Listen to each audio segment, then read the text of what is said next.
Oi, gente, então, vamos falar hoje sobre a escada de Jacó e o nosso DNA, qual a conexão que existe, porque assim, houve muitas perguntas a respeito desse assunto, e aí resolvi gravar esse vídeo para poder explicar melhor. E, gente, entenda algo, a Bíblia é um livro muito profundo.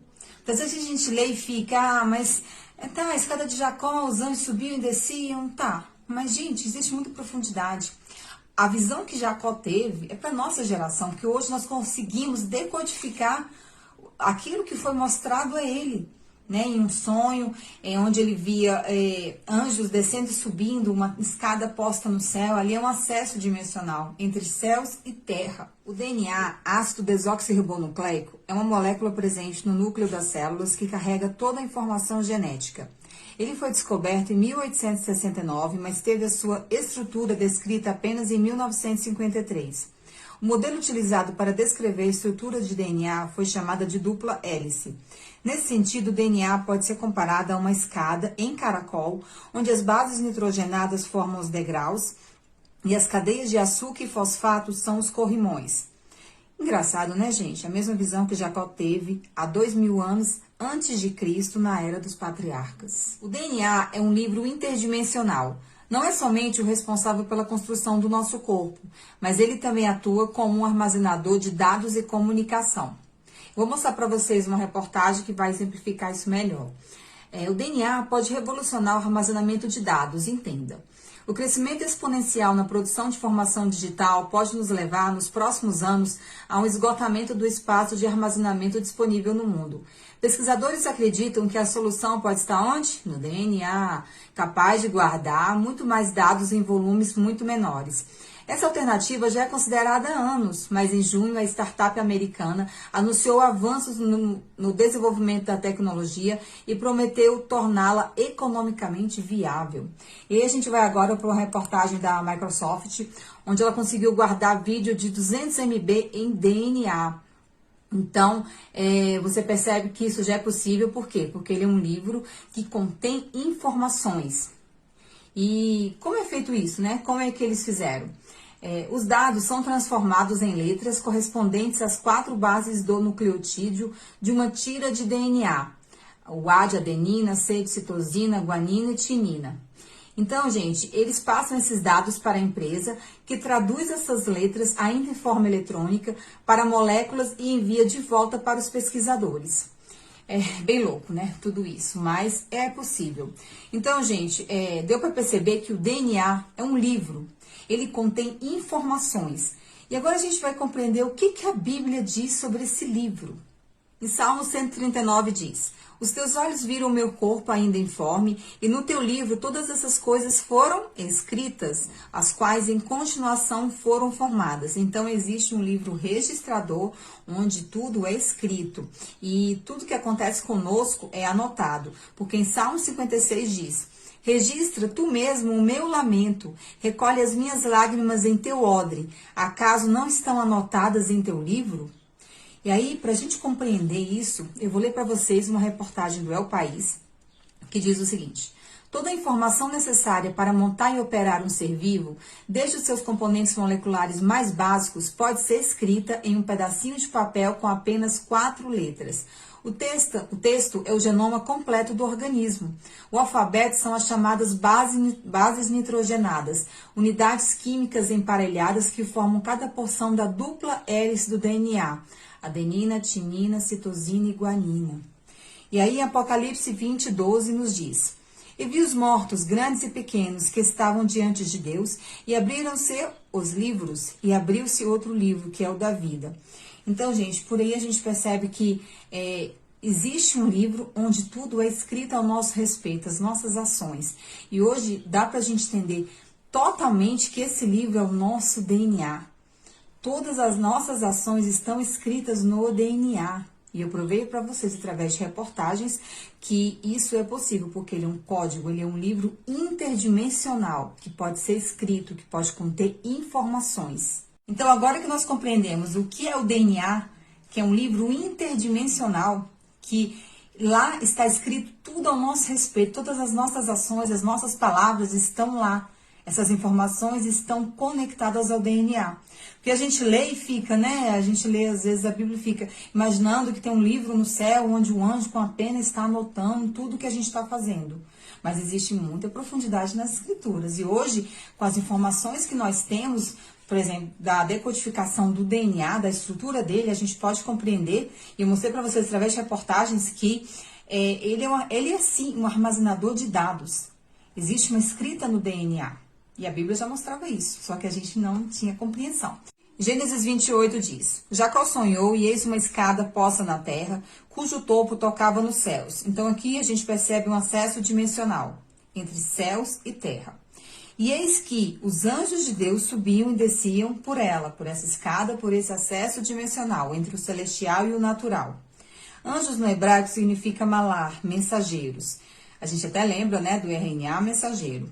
A terra significa Hadamá no hebraico, que é o quê? O barro. E do que nós somos feitos? Do barro, da terra. Então, essa escada tocava no barro e chegava aos céus. Então, o nosso DNA conecta a nossa matéria biológica aos céus. E aí a gente vai ler um versículo que fala assim, no versículo 16. Acordando, pois, Jacó do seu sono, disse: na verdade, o Senhor está nesse lugar e eu não sabia. Então, o Senhor estava naquele lugar, naquela escada, e ele não sabia. E aí, hoje, com as informações que nós temos, nós compreendemos que o nome do nosso Criador, Yahweh, está no nosso DNA. Porque o DNA possui pontes que obedecem a uma ordem estabelecida. O nome do Criador une as duas partes do DNA. Então, o Deus de toda a criação deixou a sua assinatura dentro do nosso DNA, dentro do corpo humano, a assinatura da sua criação. Nós vamos continuar lendo a partir do versículo 17. E temeu e disse: quão terrível é este lugar! Este não é outro lugar senão a casa de Deus, e esta é a porta dos céus. Então, gente, compreendam.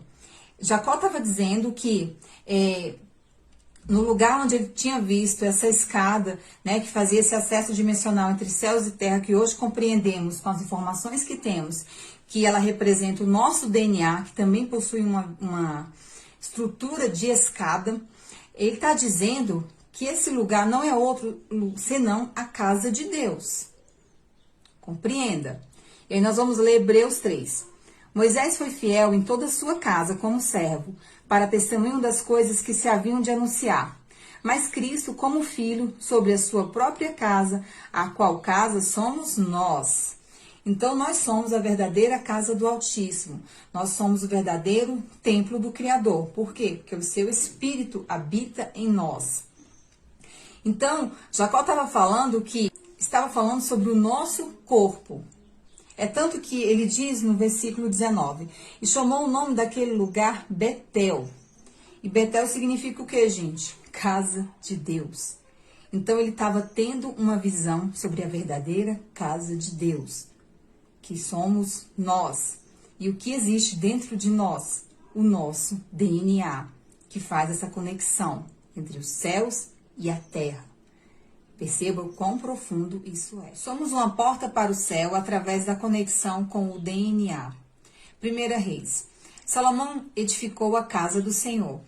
A porta para as câmaras laterais do meio estava à banda direita da casa e por escadas espirais subia-se ao andar do meio e deste ao terceiro. Então entenda toda a conexão entre a casa do Senhor e essas escadas espirais. Em janeiro de 1999, a revista Time publicou esta capa dizendo: o futuro da medicina. Como a engenharia genética irá nos mudar no próximo século. Então, perceba que as reais intenções do sistema são a alteração genética do nosso DNA, atrelado a uma serpente. Esse é o futuro da medicina que o sistema está mostrando. Então, gente, nós estamos vivendo uma guerra biológica contra o verdadeiro templo do Altíssimo, porque o objetivo do sistema é quebrar essa conexão, o nosso código-fonte entre os céus e a terra. Porque Jacó teve essa visão para a nossa geração. Porque o livro, gente, os livros do Antigo Testamento, muitas vezes a gente lê somente como, sei lá, uma história, algo que aconteceu e tira alguma lição de moral. Mas, gente, ali existem revelações. Eu já expliquei para vocês que o início explica o final. Então, as coisas que estão escritas em Gênesis nos dão entendimento, completam o conhecimento que temos do livro do Apocalipse, porque o fim está ligado ao início, compreende? E aí, o que a marca da besta irá fazer? Ela irá fazer uma alteração genética definitiva na estrutura do nosso DNA. Assim, a gente não tem como saber como vai ser a marca. Se ela vai ser uma tatuagem, se ela vai ser um chip, se ela vai ser não sabemos ainda, gente. Ela pode vir de diversas formas. No momento certo, a gente vai compreender. Mas uma coisa é certa. A mudança vai ser de dentro para fora. E vai ser definitiva, porque vai alterar, vai tirar o nome do Criador. Vai tirar essa conexão. E nós vamos ler Apocalipse 13. A besta abriu a boca em blasfêmias contra Deus para lhe difamar o nome e difamar o tabernáculo, a saber, os que habitam no céu. Então, ela vai difamar o nome e o tabernáculo. Onde é que está o nome do Criador? Dentro do nosso DNA. E quem é o tabernáculo? Quem é a morada do Altíssimo? Onde é que está a habitação do Altíssimo? Está em nós. Então, vocês estão compreendendo o que a marca da besta vai fazer? Vai difamar o nome e o tabernáculo. Vai alterar o nosso DNA, tirando o nome do Criador. Então, essa comunicação que existe entre os céus e a terra vai ser cortada. Por isso que não vai ter como a pessoa se arrepender. Uma vez colocada a marca, acabou, perdeu a salvação. Porque em Jacó foi mostrado que o que faz a conexão entre os céus e a terra é o nosso DNA, a nossa ligação com o eterno. Porque nesse DNA, nesse livro interdimensional, está tudo escrito ao nosso respeito. Então, gente, o sistema irá promover essa alteração genética definitiva, né, através da ciência, que é muito adorada e pouco questionada pelas pessoas. Irá promover através da engenharia genética, através da tecnologia CRISPR, que irão usar o transhumanismo, a hibridização, para o que, gente? Trazer vida longa para as pessoas, trazer a cura de doenças, trazer uma qualidade de vida. Porque as pessoas não querem morrer, as pessoas têm pavor da morte, porque não conhecem o Criador. E não entendem que nessa terra nós somos peregrinos e forasteiros. Não compreendem que existe uma cidade celestial à nossa espera, que nós viemos de lá e para lá nós retornaremos. Aqui é só um campo de testes. Então, quando você compreende sobre a pré-existência, essa questão da imortalidade, você não vai querer ficar aqui. Mas a maioria da população que não busca o Criador, não busca Yahweh, vai buscar isso desesperadamente, porque as pessoas têm pavor da morte.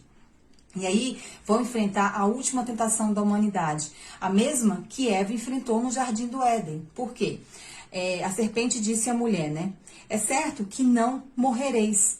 E aí, gente, aqueles que aceitarem a marca por um certo período de tempo vão vivenciar essa tal imortalidade que tanto eles queriam, né? Por quê? Em Apocalipse 9:6 diz: naqueles dias os homens buscarão a morte e não a acharão, e desejarão morrer e a morte fugirá deles. Vocês entendem o desespero dessas pessoas que aceitaram a marca, querendo uma imortalidade, e elas vão desesperadamente querer a morte, mas não vão encontrar. Compreende quão terrível isso é? E aí, gente, nós estamos caminhando a passos largos para tudo isso acontecer.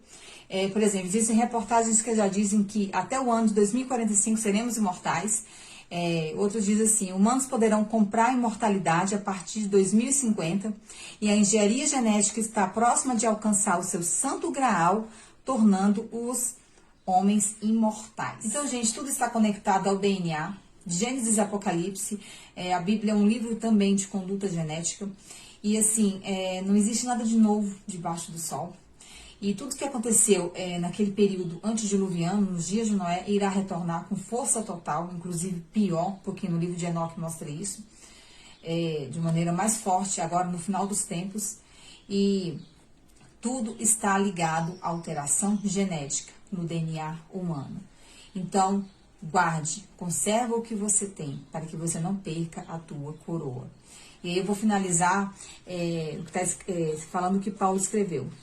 Se alguém destruir o templo de Deus, Deus o destruirá, porque o templo de Deus, que sois vós, é santo, é sagrado.